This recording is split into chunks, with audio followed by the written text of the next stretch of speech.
right. And this one is a competitive game where each player is going to have their own sheet of paper, and each sheet is going to have 3 different missions on it.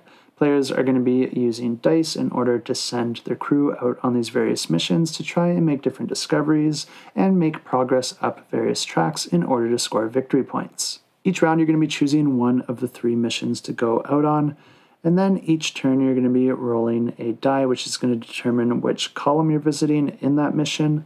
And then you're going to roll another die which is going to determine which row you're visiting. The intersection point there is going to be the location that you're going to have to resolve, and these can have all sorts of different effects like making progress on those various tracks, gaining discoveries, or potentially losing crew members. The game does offer a bit of push your luck because once you do this, you do have the option to continue the mission by rolling more dice to visit even more locations, but you can only ever visit each location once. And if you do end up somewhere that you've already visited, then you're just going to be reducing the value of that die by 1 until you get to a location that you haven't visited. The push your luck comes into play here because as you lose your crew members, you're going to be getting negative victory points at the end of the game for each crew member that you've lost.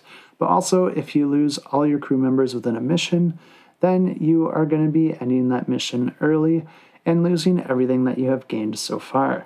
Luckily, you do also have a teleporter, and you can use this up to 4 times per mission. And what this allows you to do is, rather than visiting the location that you rolled, you can instead visit any of the locations that are adjacent to it. Of course, at any point after resolving a location, you can call an end to your mission to return safely back to your ship, and that's going to be triggering the end of the round for you. And once all the players have ended their rounds, then you'll be able to move into the following mission. Once all 3 of those missions are completed, you're going to be adding up all the victory points from the discoveries and the progress up your tracks, but then also subtracting any victory points for the number of crew that you lost. But then the player with the most victory points at that point wins the game, and if you do want to check this one out, I will have it linked down below.